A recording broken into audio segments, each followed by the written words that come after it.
얼마 전에 명절이었죠. 아이들이 돈을 많이 받았을 거예요.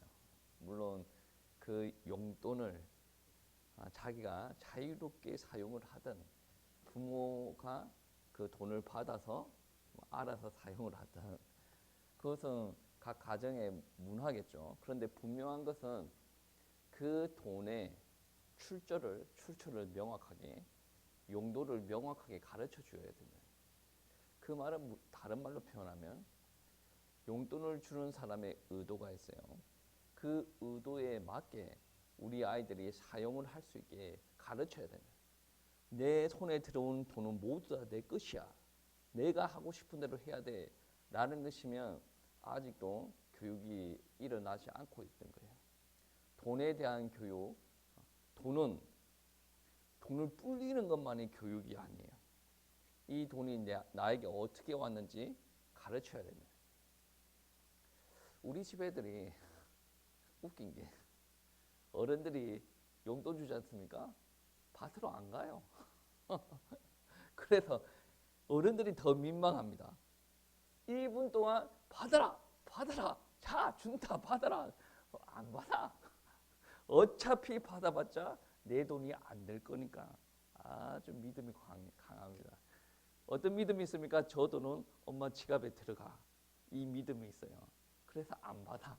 그래서 가르칩니다. 어른들이 그렇게 주는 것을 감사합니다 하고 받아야지 가르치는데 감사합니다 하고 받았어요. 그 다음에 문제예요. 자기 손을 거쳐가지고 엄마 주머니에 들어갔어. 물론 그거는 자연스럽게 일어나는 일인데 머릿속에서 떠나지 않는 것이 내가 받았으면 내 돈 아닌가 물어보지를 않았는데 그렇게 생각하는 것 같아. 그 돈 가지고 뭐 사고 싶은 돈이 있는데 왜 내가 받은 돈 가지고 뭐 이런저런 이야기를 하더라고. 저희들은 그렇게 가르쳤죠. 아직 큰 돈을 관리할 수 없는 단계고 부모한테 위탁을 하고 부모가 이 돈을 가지고 너희가 사고 싶은 것을 또 사주고 앞으로 문제집이든지 옷이든지 여러 가지 용품들을 부모가 이렇게 해준다. 저는 경제관념을 심어주는 게 아주 좋다라고 생각하는데 그 경제관념을 사람의 관점에 따라 다르게 해석이 될 수도 있어요. 이 돈은 네 것이 아니야 라는 것을 명백하게 못을 박아놔야 부모가 하는 목적에 따라서 그 돈을 준 사람의 취지에 따라서 그 돈을 사용을 할 수가 있는 거죠. 더 나아가서 근본적으로 이 돈은 할아버지가 주는 돈인데 하나님께서 너에게 공급하여 주시는 거다. 이거 못 가르치면 애들한테 헌금생활 못 가르칩니다. 왜 그러냐면 내 돈인데 너 11조 떼놓고 헌금해야 돼. 그 떼놓고라는 말이 자기 돈을 갈취한다고 느껴져요. 그 돈 네 거 아니야. 애들은 그러잖아요. 우리가 받았는데 왜 이것도 못하고 저것도 못하고. 당연하지 네 돈이 아니니까. 엄청 폭력적인 거 같죠. 네 돈 아니에요 그거. 네 돈 아니라니까. 근데 사람들이 착각하는데 자기 돈이라. 자기 돈이라고 착각하니까 11조가 없는 거죠. 자기 돈이라고 착각하니까 감사원금이 없는 거예요. 어린 단계부터 그거를 부모가 심어줘야 돼요. 저는 예전에 어떤 영화를 봤는데 청교도 아버지를 둔 청교도 목사님을 아버지로 둔 청년들의 이야기입니다. 보면 고리타분해요. 고리타분한데 목사님 제가 봐도 은혜가 되는 부분이 있어요. 뭡니까? 이상한 뭐 곡물로 어겨가지고 죽을 이렇게 써서 이렇게 먹는 거예요. 근데 둘째 아들이 자기가 이거 먹기 싫다는 거지. 아버지가 굶겨. 근데 이 죽을 먹일 때 어떤 기도합니까? 일용할 양식을 주셔서 감사합니다. 당연한 거 아닙니까? 당연한 건데 그게 은혜로 와닿네. 엄청 맛있는 음식이 아닌데 일용할 양식을 주셔서 감사합니다. 이거 안 들어가면 애들 신앙 양육 안 됩니다. 나한테 용돈이 들어왔어. 내 돈이네 하는 순간에 신앙 양육 끝나는 거예요. 하나님께서 누구를 통해서 나한테 공급하여 주셨지. 하나님을 생각해야 돼요. 네가 재미나게 즐기려고 하나님께서 주신 게 아니지. 하나님께서 주신 이유와 목적이 있다. 거기에 부합하게 살아야지. 이게 심겨지지 않으면 나이가 들어가지고 직장에 가지 않습니까? 내가 열심히 고생해서 버는 돈인데 내 돈이지 하는 순간에 이제 하나님과의 관계는 멀어지기 시작합니다. 돈과 나는 밀접하게 가는 거고 하나님과 나는 멀어지기 시작해요. 이게 왜 그렇게 들어갑니까? 부모한테 못 배워서 그래요. 어릴 때부터 양육을 받았어야 되는데 여러분 보세요. 길이 난다라는 것은 위험한 것이고 또 좋게 생각하면 어릴 때부터 길을 들여야 돼요. 예배 드리는 거 어릴 때부터 길이 든 사람들은 힘들게 예배 드리지 않습니다. 근데 나이가 들어서 이렇게 하는 사람들 힘들게 해요. 여러분 보세요. 아브라함이 75세 때 부름을 받고 큰 응답을 받기 전에 거의 25년 동안 하나님을 따라가지 않습니까? 그가 노력을 안 했습니까? 엄청난 노력을 했죠. 가다가 넘어지고 왜 그렇습니까? 어렸을 때부터 그렇게 안 살아와서 그렇죠. 지금 20살만 돼도 자기 자아와 정체성이 딱 확립이 되는데 이런 사람이 넓은 사람이에요. 하나님의 말씀대로 사라집니까? 믿어지니까 하나님의 말씀 따라 가는 거지. 근데 순간순간 넘어진다는 거지. 반면에 이삭은 어떻습니까? 이삭은 그렇게 고생 안 했어요. 야곱도 그렇게 고생 안 했습니다. 아브라함에 비해서. 근데 더 큰 은혜를 누리죠. 부모가 똑바로 해야 돼요. 그리고 부모가 똑바로 하는 데다가 후손들한테 똑바로 언약을 심어줘야 돼요. 아브라함으로 말미암아 이삭에게 언약이 전달됩니다. 어디로부터 전달됩니까? 모리아 산부터. 그리고 이삭이 또 야곱에게 축복하죠. 그리고 야곱이 그 후손들에게 축복합니다. 바로 전달해야 돼요. 어릴 때부터 되지 않으면 커서 하려면 정말로 인생의 전환기라고 느낄 만큼 심각한 문제, 크나큰 일들이 터져야 가능하다. 여러분, 헌금은 준비된 마음으로 부도는 거예요. 오늘 말씀 한번 보세요. 2절 말씀입니다. 매주 첫날에 너희 각 사람이 수입에 따라 모아두어서 내가 갈 때에 연보를 하지 않게 하라. 내가는 누굽니까? 바울을 두고 이야기하는 말이에요. 내가 바울이 고린도 교회에게 편지하는 거니까. 근데 여러분 역사적인 배경을 보면 그렇습니다. 예루살렘 교회를 돕기 위해서 연보를 준비하는 겁니다. 연보는 구제연금이죠. 그런데 내가 갈 때에 준비하려고 하지 말고 미리 매주 예배 드릴 때 모아서 준비해 두었다가 내가 갈 때 너희가 그 모아둔 돈을 나한테 달라라는 말이 되겠죠. 헌금은 이렇게 해야 됩니다. 이 안에 보면 헌금에 관련된 메시지가 많이 함축되어져 있습니다. 매주 첫날은 언제입니까? 매주 첫날. 주일이에요. 여러분 하나님 앞에 모여서 예배 드릴 때에 헌금을 해야 됩니다. 헌금은 어떻게 말하면 예배에 속한 행위이기도 하고 다르게 이야기하면 헌금은 예배의 행위고 예배의 표현이기도 합니다. 이게 정기적으로 예배 드리는 부분들이 있지 않습니까? 내가 경제가 좀 되거나 마음이 좋을 때 하나님 앞에 예물 드린다? 나쁠 건 없어요. 근데 나쁜 게 뭐냐면 그게 안 될 때 나는 예물을 안 드린다? 관계가 조금 이게 깊지 않다는 것을 이야기합니다. 정기적으로 매주 모일 때 그렇게 예물을 드린다라는 말은 하나님과의 관계가 끈끈하다는 거죠. 내 인생의 주인은 하나님이십니다. 나를 인도하신 건 너무나도 감사드립니다. 내가 이렇게 살 수 있었던 것은 하나님께서 저를 지키시고 보호하셨기 때문에 하나님께서 공급하셨기 때문에 내가 이 자리에 있습니다. 감사합니다. 드리는 예물이에요. 구약시대에도 많은 예물이 있었죠. 번제를 통해서 예물이 있었고 감사제를 위한 예물도 있었고 화목제를 위한 예물들이 있었습니다. 그런데 분명한 것은 미리 준비하라. 흠 있는 예물 드리지 말라고 그랬죠. 그때 반드시 들어가야 될 마음은 무엇입니까? 급하게 이렇게 하는 마음 말고 미리 준비하고 정기적으로 준비하여서 하나님 앞에 드리는 일들이 있어야 됩니다. 정기적인 예물이 나와 하나님과의 관계를 끈끈하게 만들어갑니다.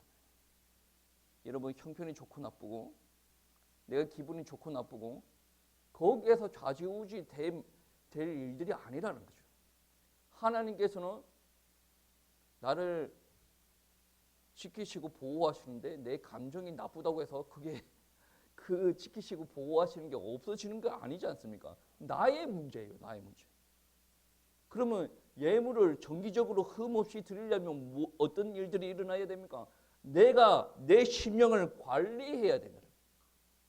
이번에 명절 기간이 길었어요. 관리하려고 내팽개치버리면 어떻게 합니까? 은혜롭게 그냥 놀다가 왔는데 잘 드려져. 괜찮은 일이죠. 그런데 문제는 무엇이냐면 그렇지 않는 경우들이 있다는, 사탄이 탁 치고 들어와요. 마음이 분주해요. 예배가 됩니까? 분주하면 뭐가 됩니까? 정기적으로 해야 될 예배 행위 안에서 헌금이 빠져버려요. 예배가 건강하지 않은 거죠. 구약시대에 예물 없이 하나님 앞에 왔어요. 어떤 일들이 일어납니까? 하나님께서 온전히 받지 않습니다. 흠 있는 예물을 들었어요. 하나님께서 받습니까? 예배를 받는가 받지 않는가와 직결됩니다. 정기적으로. 그리고 오늘 말씀에서는 예배 때 드리는 거지만 바울이 필요할 그 시점에 급하게 모여서 드리는 그 예물 아니라는 거죠. 급하게 드리면 뭐가 있습니까? 사람 감정이 좌지우지 됩니다. 내가 이렇게 힘든데 이거를 꼭 드려야 돼? 아니, 예루살렘 교회도 힘들지만 나도 힘들어. 또 감정이 상하면 어떤 이야기까지 됩니까? 바울은 와 자기 입장만 이야기를 해. 미리 하라고 그랬잖아. 미리. 그런데 이게 은혜가 충만하지 않는 사람들은 미리가 안 된다니까요. 여러분 그거 압니까? 목사님들 안에서도 그러한 일들이 있어요. 어떤 일이냐면 주일이 있기 전에 설교 준비를 해야 잘 된대. 그때 기름 부으심이 있대. 제가 그 이야기를 목사님 한 분이 나와서 이렇게 이야기하는데, 설교는 토요일 날 준비해야 기름 부으심 크다는 거지. 여러분 어떻게 생각하는지는 모르겠는데 제가 어쩔 수 없이 토요일 날 준비하는 경우도 있죠. 근데 제가 그거를 딱 듣다 보면 무엇을 느끼냐면 사람이 약한 거예요. 공부 잘하는 애들과 잘못하는 애들의 차이점이 뭔지 아세요? 공부 아예 못하는 애들은 공부를 안 하겠지. 근데 공부를 잘 못하는 애들은 어떤 게 있냐면 계속 시험 전까지 미뤄. 어쩔 수 없이 해야 되는 그 타이밍에 와서 공부를 하는 거죠. 공부 잘하는 애들은 어떻습니까? 지금 많이 놀고 싶은데 한 2, 3주 뒤에 시험이 있어. 그러면 미리 놀고 싶은 마음을 이제 내려놓고 공부를 하기 시작해요. 이거 아무로 하는 줄 아십니까? 아무도 못하는 거예요. 이게 본인이 절제할 수 있는 능력이 있어야 돼. 위기의 순간이 닥치면 누구나 다 해. 위기의 순간이 닥치면 헌금도 많이 하고 기도도 많이 하고 예배도 많이 드려요. 일반적인 보통 사람들의 특징이에요. 근데 훌륭한 사람들은 위기의 순간이 닥치지 않았어요. 평온해요. 그때 자기가 하고 싶은 거 내려놓고 감정과 생각을 내려놓고 무언가를 해나가는 거죠. 믿음 안에서도 동일하게 적용되는 건데, 일반적으로 사람들이 하는 모습들 한번 보세요. 규모가 갖춰지지 않은 사람들은 끝까지 위기의 순간까지 자기가 하고 싶은 건 다 해. 위기의 순간에 빠져나갈 구멍이 없어. 급하지 않습니까? 급하게 이렇게 하고, 목사님들 보면 급하게 이렇게 하니까 막 깨달아지지 않는 부분들이 깨달아지기 시작하고 막 그러니까 그것을 성령의 기름 부으심이 있다라고 착각해요. 설교를 수요일날 주일 설교를 수요일날 준비한다고 기름 부으심이 없습니까? 아니에요. 위기 때까지, 그러니까 주일은 무조건 설교를 들고 나가야 되니까 토요일까지 설교를 준비하지 않으면 큰일 나는 거죠. 그 위기의 순간까지 계속 미루고 힘이 없는 사람들이 하는 특징이에요. 신앙생활도 힘이 있어야 돼요. 그러니까 믿음이 없는 사람들, 절제력이 없는 사람들은 어떻습니까? 꼭 문제가 터져야 하나님 앞에 헌금을 하고 하나님 앞에 기도를 하는 경우이지. 평상시에 그걸 해야 돼요. 헌금도 미리 준비를 하라는 거죠. 바울은 얼마나 체계적이고 자기 관리가 잘 되는 사람입니까? 미리 준비하라는 거죠. 헌금은 미리 준비하는 겁니다. 주일날 헌금, 주일날 아침에 준비하는 것이 아니라 기도하면서 미리 준비해 나가야 됩니다. 그래야 감정 개입이 없어요. 그래야 하나님의 은혜를 충만하게 누리면서 헌금을 할 수가 있는 거죠. 헌금은 지갑의 문제가 아니에요. 우선순위의 문제예요. 많은 사람들은 지갑의 문제라고 착각할 수도 있어요. 아니에요. 헌금은 우선순위 문제입니다. 내가 하나님을 우선순위로 생각합니까? 헌금하게 됩니다. 그렇지 않는 사람들은 헌금하지 않는 것이죠. 뭐 이렇게 이야기하니까 목사님 헌금 강조하는 설교인 것 같은데 양육 차원에서 지금 설교하는 겁니다. 여러분, 어린 아이들이 만약에 명절 이후에도 마찬가지죠. 이것은 하나님께 드릴 예물이야. 이 돈을 사용하면 되지 않아. 어릴 때부터 양육해야 돼.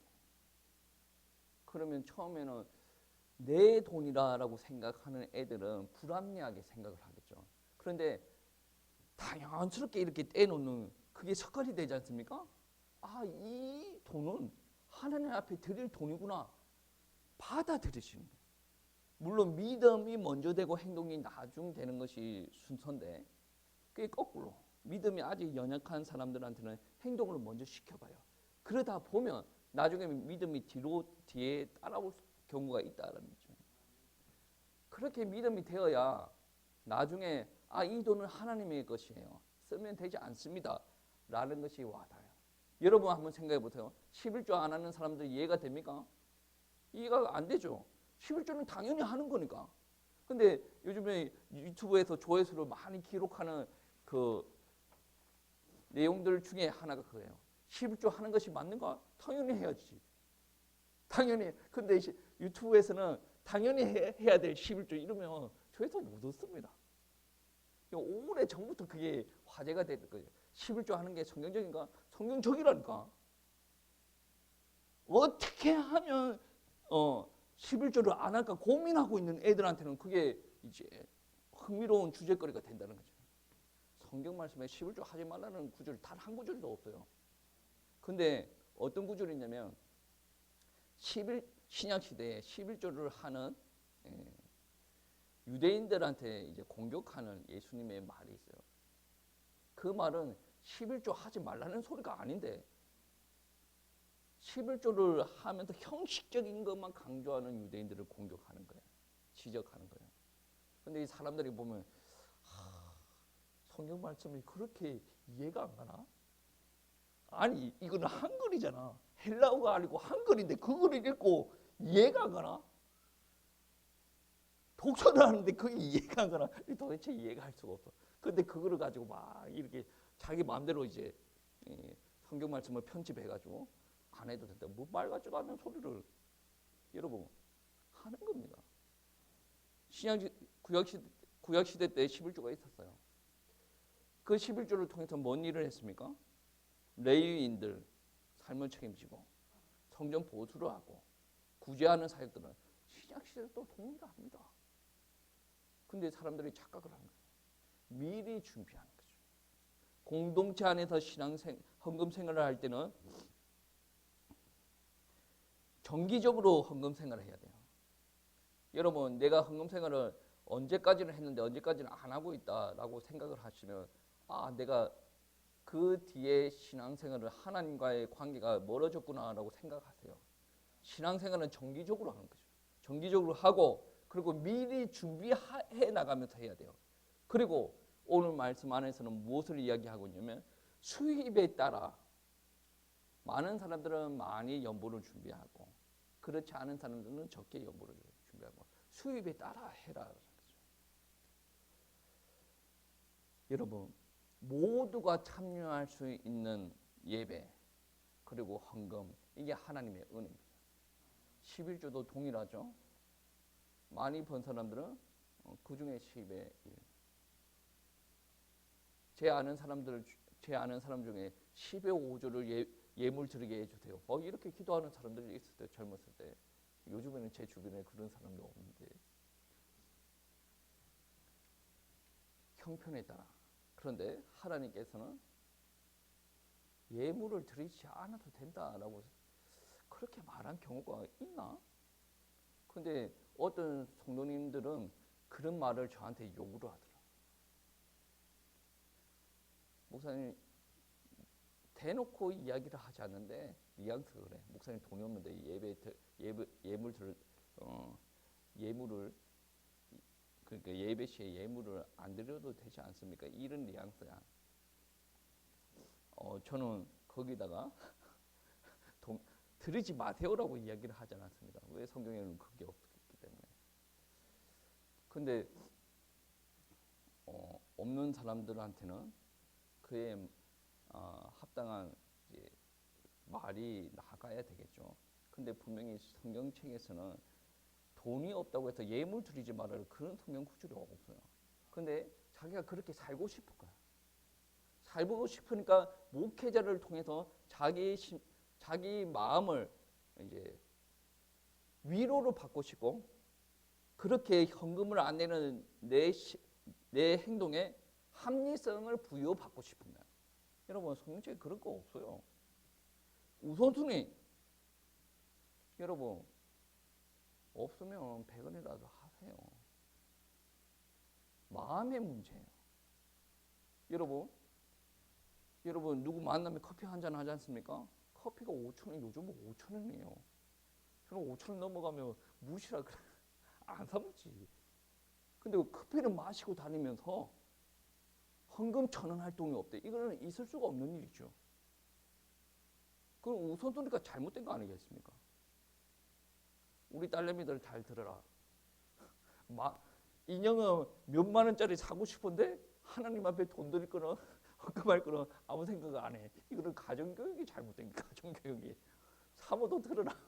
가정교육이 다 우리 애들이 그렇다라는 부분들이 아니고 똑바로 양육이 되어야 된다는 거죠. 여러분 성경에 가난한 사람들이 많이 나와요. 2렙돈을 헌금으로 탁 드렸어요. 근데 그 당시에는 이제 헌금 드리면 이제 헌금 바구니에 통존이 떨어지면 대충 얼마 정도 헌금을 드렸구나 생각할 수 있을 정도로 소리가 났단 말이에요. 근데 2렙돈을 탁 던지니까 너무 가벼운 돈이라 소리가 이제 다른 거예요. 근데 예수님께서 그 여인을 축복하고 믿음이 좋다라고 합니다. 왜? 2렙돈밖에 안 했는데 옆에 더 많이 한 애들 더 많은데 전 재산을 드렸거든. 근데 하나님께서 그렇게 한 사람들을 가만히 내버려 두지 않습니다. 구약 시대 때도 마찬가지죠. 엘리사입니까? 엘리야인가? 그 과부가 있지 않습니까? 마지막 이제 빵을 만들고 자기는 이제 애들과 같이 죽어야 되겠다라고 이야기한 과부가 있어요. 근데 선지자가 와가지고 그 빵 나한테 만들어 가지고 와. 뭐 이런 개념 없는 선지자가 다 있습니까? 이 정도면 거의 폭력이지 않습니까? 근데 그 말에 순종을 합니다. 자기 애들과 자기가 나중에 마지막으로 먹어야 될 그 음식을 선지자한테 주의 종한테 갖다 줍니다. 그런데 어떤 일들이 일어납니까? 하나님께서는 그 믿음을 보세요. 너가 돈 없으니까 하지 마. 그 말은 그대로 살다 죽으라는 거죠. 선지자는 어떻습니까? 육신적으로 바라볼 때 폭력적인 사람이에요. 근데 그 이웃간이 바라보는 테스트, 시험을 하는 거예요. 그리고 그 주의 종이라고 갖다 바치니까 다시 회복되어서 경제가 회복되어서 자녀들과 잘 사는 일들이 벌어지지 않습니까? 여러분 성경을 바라볼 때 육신적으로 바라보지 마세요. 육신적으로 바라보니까 11조 안 해도 되지 않습니까? 안 하고 살아보세요. 저 저주가 아니고 안 하고 살아보세요. 안 하고 살면 예배 드려도 하나님께서 여러분 축복 못 하십니다. 왜? 그 돈이 여러분 것이라고 생각하지 않습니까? 원래 여러분에게 허락된 돈은 하나님의 것이에요. 하나님의 것인데 그 하나님의 것 중에 하나님이라고 인정하는 표현으로 10개 중에 하나를 드리는 거잖아요. 그게 인정이 안 되는 사람은 하나님을 믿는 사람입니까? 이렇게 이야기하면 또 내보고 뭐라고 하겠지. 11조 예물을 안 드리는 그 순간은 하나님을 인정 안 하는 거예요. 그 말은 심각한 문제죠. 여러분, 예물 드릴 때는 형편에 따라 드리는 게 맞아요. 그런데 정기적으로 미리 준비하여서 드리는 거죠. 지갑의 문제가 아니라 우선순위의 문제입니다. 하나님께서 나를 지켜주셨습니다. 하나님께서 나에게 허락하여 주셨습니다. 내가 지금 이렇게 먹고 누릴 수 있는 거 모두 하나님께로부터 온 것입니다. 그게 인정이 돼야 헌금이 감사로 되는 겁니다. 누가 저는 헌금하는데 누가 저는 헌금 안 하는데 여러분 그런 소리 할 필요도 없어요. 헌금 못하고 있는 겁니다. 못하고 있는 거.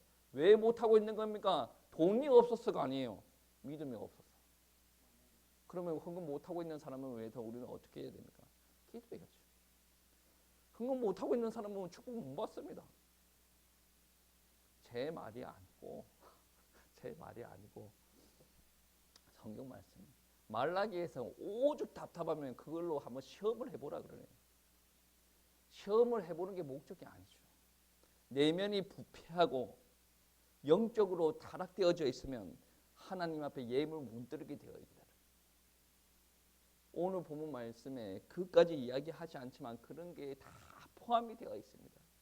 우선순위가 명확해야 되고 몸을 드리고 시간을 드리고 주일 첫째 날에 매주 첫째 날에 모여서 예배 드리는 예물도 드리고 미리 준비하여서 정기적으로 드리는 일들이 보여야 돼요. 어린아이들한테 이야기하시죠. 어린아이들한테 왜 예물을 드려야 됩니까? 물으면 어른들은 대답을 할 줄 알아야 돼요. 대답하기 싫으면 오늘 설교 영상 그냥 들려주세요. 귀에다 꽂아주세요. 그건 네 돈 아니야. 뭐 예쁘게 한번 말해보세요. 제 노골적으로 이야기하면 그렇습니다. 왜? 이거 내 돈인데 왜? 그 네 돈 아니라니까. 하나님 돈이야. 하나님께서 허락하여 주신 것이야. 아니 내가 열심히 해서 열심히 버는데 이게 내 돈 아닙니까? 네 돈처럼 보이냐? 너의 생명을 지키시고 너의 건강을 허락하여 주신 분 하나님이시다. 이 돈 하나님께서 너에게 허락하여 주신 것. 이 메시지가 들어가기까지 엄청나게 시간이 걸리겠지만 그렇게 가르쳐야 돼요. 그게 들어가고 난 다음에 예물을 드릴 때 감사함으로 예물을 드려요.